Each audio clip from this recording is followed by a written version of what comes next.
എല്ലാവർക്കും ജോക്കിച്ചൻ ഡയറീസിലേക്ക് സ്വാഗതം. ഇന്ന് നമ്മൾ തയ്യാറാക്കാൻ പോകുന്നത് അമൃതപ്പൊടി കൊണ്ടുള്ള ഒരു അവലോസ് പൊടിയാണ്. മിക്കവർക്കും അറിയായിരിക്കും, ഇത് ചെറിയ കുട്ടികൾക്ക് അംഗൻവാടിയിൽ നിന്ന് കിട്ടുന്ന പോഷകാഹാര പൊടിയാണ്. ഈ അവലോസ് പൊടി തയ്യാറാക്കാൻ വളരെ എളുപ്പമാണ്. ടേസ്റ്റിൻ്റെ കാര്യം പറയുകയാണെങ്കിൽ അരിപ്പൊടി കൊണ്ടുള്ള അവലോസ് പൊടിയേക്കാൾ സൂപ്പറാണ്. അപ്പോൾ ഈ പൊടി കയ്യിലുള്ളവരെല്ലാം ഇതൊന്ന് ട്രൈ ചെയ്യണം. അപ്പോൾ ഇത് നമുക്കിത് എങ്ങനെ തയ്യാറാക്കാൻ നോക്കാം. ഇതിനായിട്ട് അരക്കപ്പ് അമൃതം പൊടി, കുറച്ച് ശർക്കര, 1/2 ടീസ്പൂൺ ജീരകം, 1/2 ടീസ്പൂൺ എള്ള്, കുറച്ച് കാഷ്നട്ടും ബദാമും എടുത്തിട്ടുണ്ട്, ഒരു പിടി തേങ്ങ, നെയ്യ്, ഉപ്പ് എന്നിവയാണ് ആവശ്യമായിട്ടുള്ള സാധനങ്ങൾ. ഇനി നമുക്കൊരു പാത്രത്തിലേക്ക് തേങ്ങ ഇട്ട് കൊടുക്കാം. അതിലേക്ക് കുറച്ച് ശർക്കര ചീകി കൊടുക്കാം. അപ്പോൾ ശർക്കര ഉരുക്കി വേണമെങ്കിൽ നിങ്ങൾക്ക് ചേർക്കാവുന്നതാണ്. അപ്പോൾ ഉരുക്കി ചേർക്കുമ്പോൾ എന്താണെന്ന് വെച്ച് കഴിഞ്ഞാൽ ആ വെള്ളമൊക്കെ നന്നായിട്ട് വറ്റിക്കണം, അല്ലെങ്കിൽ നമ്മുടെ ഇതൊക്കെ കട്ട പിടിച്ചു പോവും. ഇത് നന്നായിട്ട് മിക്സ് ചെയ്യുക. മധുരത്തിൻ്റെ അളവ് പറയാനാണെങ്കിൽ തേങ്ങയിൽ മധുരം മുന്നിട്ട് നിൽക്കണം. ഇതിപ്പോൾ ഇവിടെ റെഡി ആയിട്ടുണ്ട്. ഇത് നമുക്ക് മാറ്റി വയ്ക്കാം. ഈ ഒരു പാത്രത്തിലേക്ക് നമുക്ക് അമൃതം പൊടി ഇട്ട് കൊടുക്കാം. അതിലേക്ക് ഒരു നുള്ളു ഉപ്പ് ഇട്ട് കൊടുക്കാം. അതിലേക്ക് എള്ളും ജീരകവും കൂടെ ചേർക്കുക. ഇനി നന്നായിട്ട് ഇത് മിക്സ് ചെയ്യുക. ഉപ്പ് എല്ലാ സ്ഥലത്തും എത്തുന്ന രീതിയിൽ ഇത് നന്നായിട്ട് മിക്സ് ചെയ്യുക.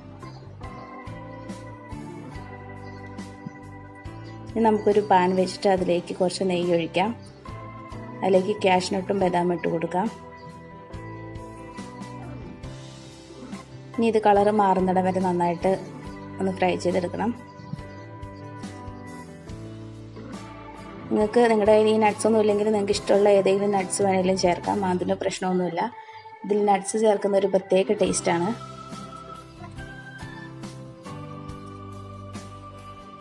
ഇതിവിടെ റെഡി ആയിട്ടുണ്ട്. ഇത് കോരി മാറ്റി വയ്ക്കാം. ഞാൻ ബാക്കിയുള്ള നെയ്യിലേക്ക് നമുക്ക് തേങ്ങ ഇട്ട് കൊടുക്കാം. ഇനി തേങ്ങ ഒന്ന് ഡ്രൈ ആവുന്നിടം വരെ ഒന്ന് ഇളക്കി കൊടുക്കാം. അപ്പം നെയ്യൊക്കെ ആവശ്യത്തിന് ചേർത്താൽ മതി. കൂടുതൽ ചേർത്ത് കഴിഞ്ഞാൽ നമ്മൾ പൊടി ഇടുമ്പോഴത്തേനും അതൊക്കെ കട്ട പിടിക്കും. ഇനി നമുക്ക് അതിലേക്ക് പൊടി ഇട്ട് കൊടുക്കാം. കുറച്ച് കുറച്ചായിട്ട് ഇട്ട് കൊടുത്താൽ മതി. എന്നിട്ട് നന്നായിട്ട് ഇത് മിക്സ് ചെയ്യുക.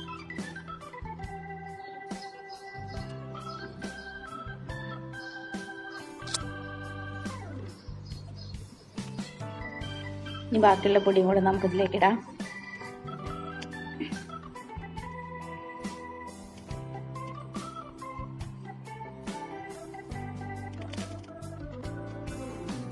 ഇപ്പോൾ കട്ടയൊക്കെ ചെറുതായിട്ട് വന്നിട്ടുണ്ട്.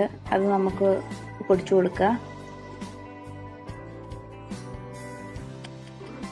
ഒരു സ്പൂൺ ഉപയോഗിച്ച് കട്ടയെല്ലാം നന്നായിട്ട് പൊടിച്ചു കൊടുക്കുക.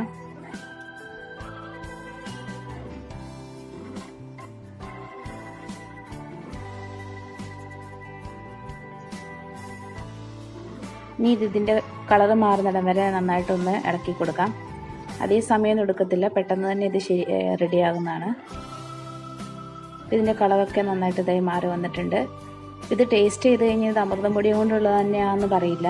അതുപോലെ ഒരു വ്യത്യസ്തമായിട്ടുള്ള ഒരു ടേസ്റ്റാണ് ഇതിന്. അപ്പോൾ ഇതിലേക്ക് നമുക്ക് വറുത്ത് വെച്ച കാഷ്നട്ടും ബദാമും ഇട്ട് കൊടുക്കാം. നന്നായിട്ട് മിക്സ് ചെയ്യാം. അപ്പോൾ നമ്മുടെ അവലോസ് പൊടി ഇവിടെ റെഡി ആയിട്ടുണ്ട്.